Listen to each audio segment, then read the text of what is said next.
iniciamos a nossa aula número 15 e nós vamos falar das pteridófitas, né? Falamos de briófitas, fizemos os exercícios, corrigimos os exercícios, né? Essa aula eu tô gravando após aquela nossa primeira reunião, não sei se terá mais até vocês assistirem, do Google Meet. E alguns alunos falaram que as aulas estão muito rápidas. Olha só, esse capítulo aí, ele era um capítulo único que foi dividido para que vocês pudessem entender. Eu queria deixar uma sugestão para quem está com dificuldade com os nomes, né? Muito nome científico, muito nome de estrutura. Eu queria que vocês assistissem essa aula feita para o 7º ano. Eu já tinha falado disso com vocês, mas lá no 7º ano, eles têm ela feita de uma maneira mais objetiva, mais rápida, com uma linguagem mais simples, uma linguagem para Fundamental 2, tá?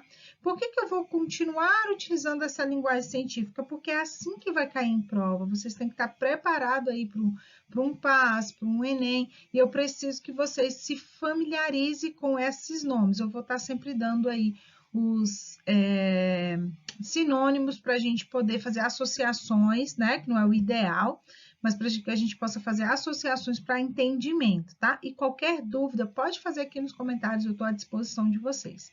Então, nós vamos falar aí das pteridófitas, né? Que elas já vão ter o corpo organizado, diferente das briófitas, já tem caule, raiz, tem folha, né?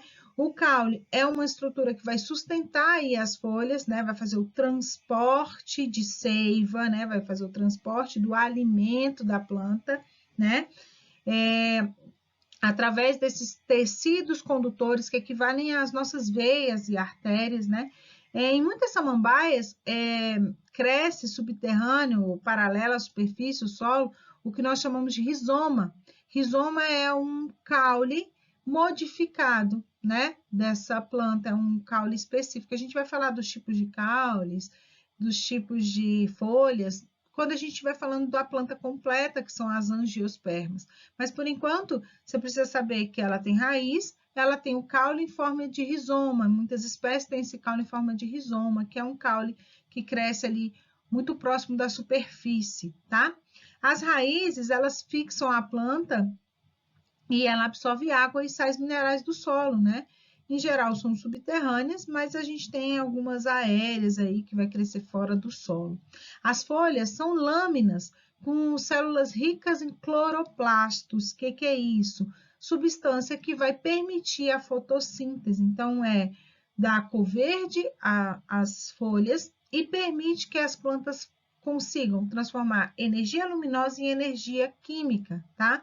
Então, a função aí é fazer a fotossíntese, esse processo pelo qual são elaborados os compostos orgânicos. Então, a gente vai passar de energia luminosa para um composto orgânico, tá? Especialmente, qual composto orgânico? Especialmente açúcares, tá? Açúcares de modo geral. Então, assim, só para não ficar dúvida. Então, a função da fotossíntese é o processo pelo qual são elaborados compostos orgânicos, tá? A gente tem a necessidade de energia luminosa, ela pega essa energia luminosa ajuda com que a planta pegue um elemento, um composto inorgânico e transforme em compostos orgânicos para ele poder ser absorvido nos próximos níveis, certo? Então, o livro de vocês começa aí com as características gerais das pteridófitas, página 173. Então, vamos lá. Características gerais das pteridófitas. As pteridófitas são plantas vasculares, ou também pode ser chamadas de traqueófitas. O que é isso, professor? Possuem tecidos condutores, possui vasos condutores de seiva. Quem não era traqueófita? Briófita, não tinha vasos condutores de seiva. Nós também falamos que as pteridófitas são criptógamas. O que é isso? Não possuem sementes. Nem as samambaias, nem as pteridófitas, nem as briófitas possuem sementes, tá? Os exemplos mais conhecidos são as samambaias, as avencas e cavalinhas, tá? São utilizados aí como plantas ornamentais. Quem não tem em casa, ou nunca viu, já viu, porque viu lá na escola. Nós temos muitas samambaias lá na escola, logo naquele pátio lá, na parede com a quadra, a gente tem lá arranjos, né, de samambaias bem bonitas, bem cuidadas até. A minha aqui tá bem sequinha, porque elas são dependentes de água, tem que molhar todo dia e não tá dando, tá? Diferente das briófitas, né? Principalmente por causa desse tecido condutor de seiva e também por causa da alternância de gerações, tá? As duas têm alternância de gerações, só que nas pteridófitas a gente vê o esporófito como a fase dominante. Vamos falar de novo o que é esporófito e gametófito já já. E nas briófitas nós temos o gametófito como a fase dominante, tá?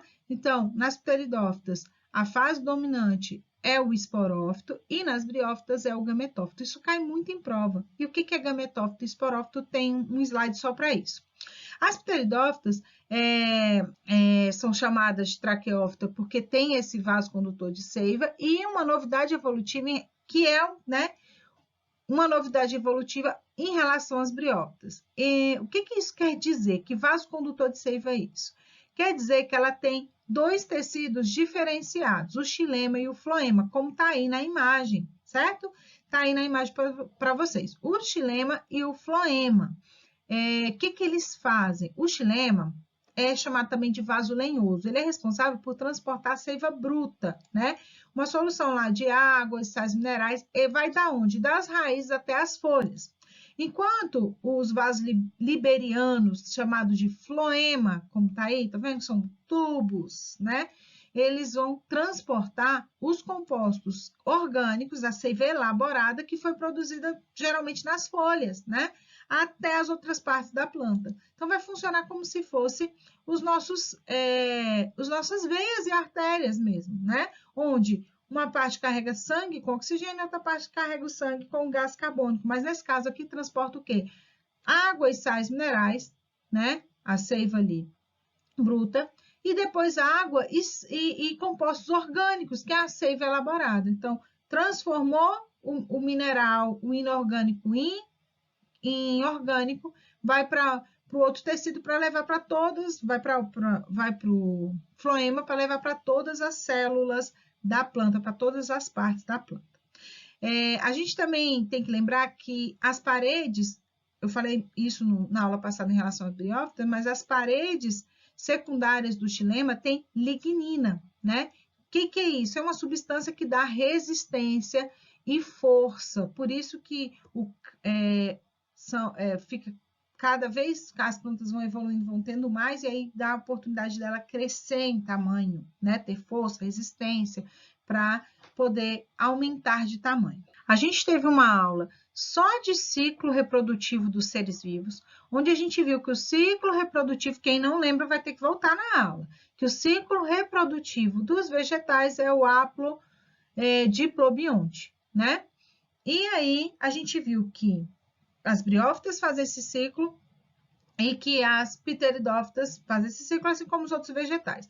Onde a gente tem aqui a alternância de gerações, né? Só que nas briófitas é de um jeito e nas pteridófitas de outro. O esporófito, né? Que é a fase dominante da samambaia, das pteridófitas, pode ser considerada a planta propriamente dita, né? Esse primeiro esquema aqui, deixa eu pegar a canetinha. Esse primeiro esquema aqui, peguei. Aqui, a gente tem o esquema, a representação do esporófito.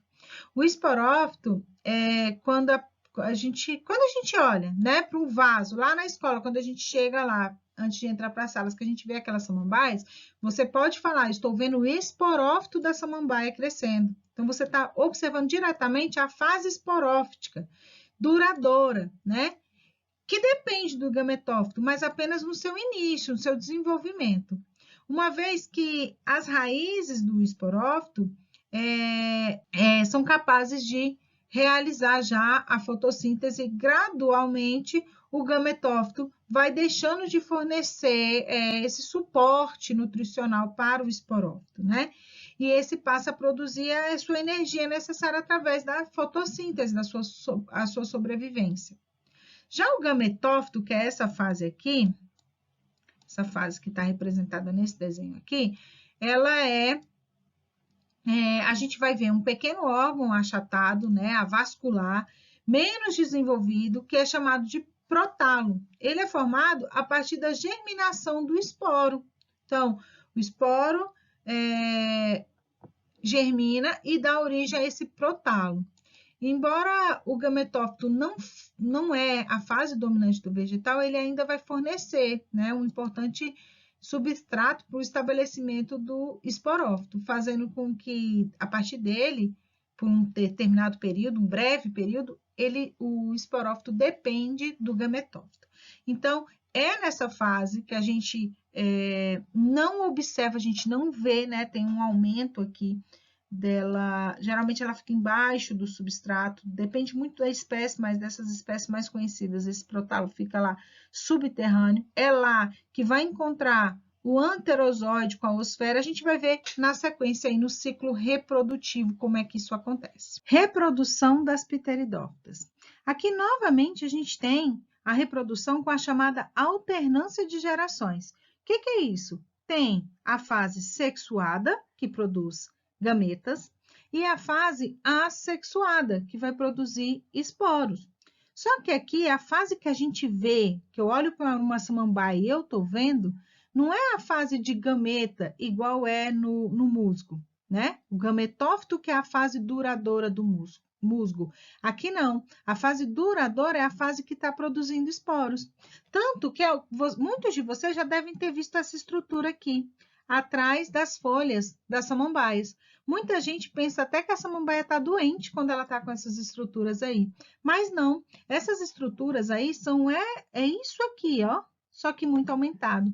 Dentro de cada pontinho preto que está aqui, ele produz vários e vários esporos. E esses esporos, quando caem em um lugar apropriado, com umidade e nutriente, eles germinam. E no que eles germinam, eles podem produzir de novo gametas. Esse gametófito é a fase passageira. Ele vai produzir gameta masculino e gameta feminino, osfera, o feminino, anterozóide, o masculino.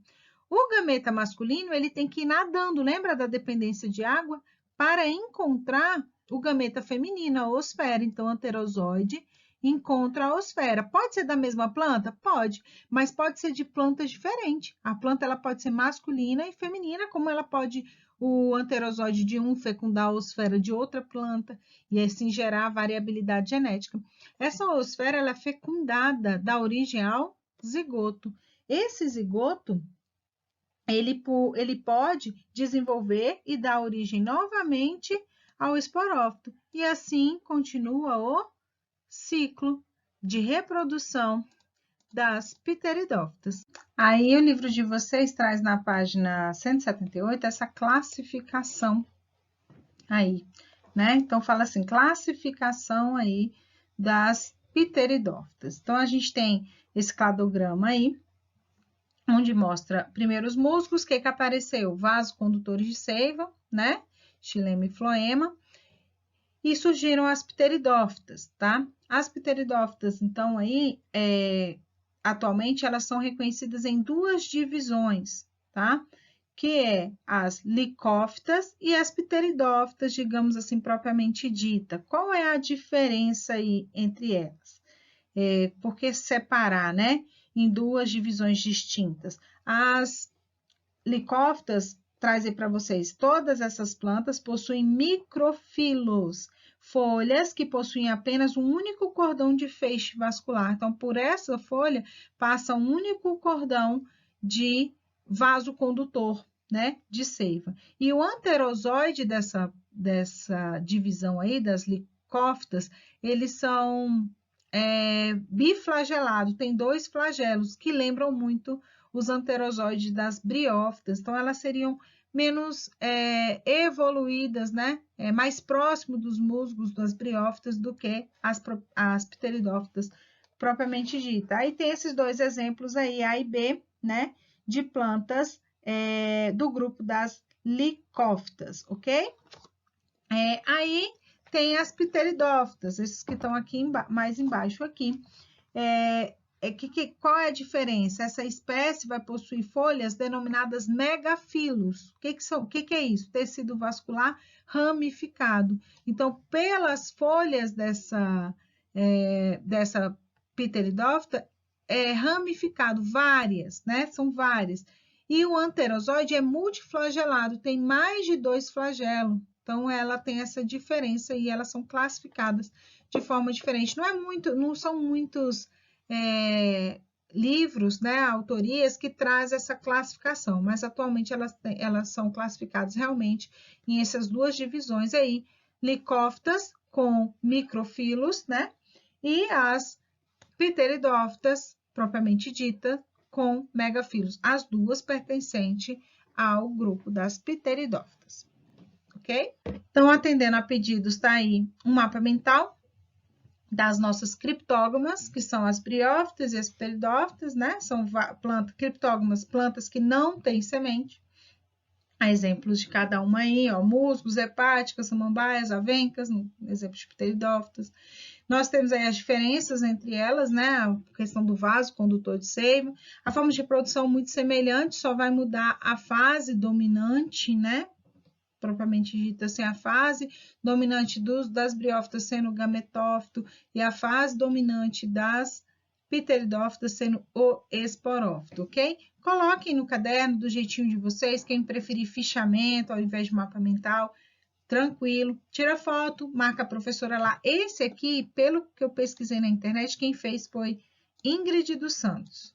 Conheço não, peguei lá na internet, mas vamos dar crédito a quem fez, foi isso que eu encontrei lá, tá? Agora é com você. A gente vai terminar de resolver os exercícios da página 180, né? A partir do número 3, e os exercícios da página 181. Qualquer dúvida, estou à disposição de vocês nos comentários. Não esqueçam de deixar o primeiro nome e as iniciais do sobrenome para a gente contar a presença. Um beijo, continuo com saudade de vocês. Tchau, tchau.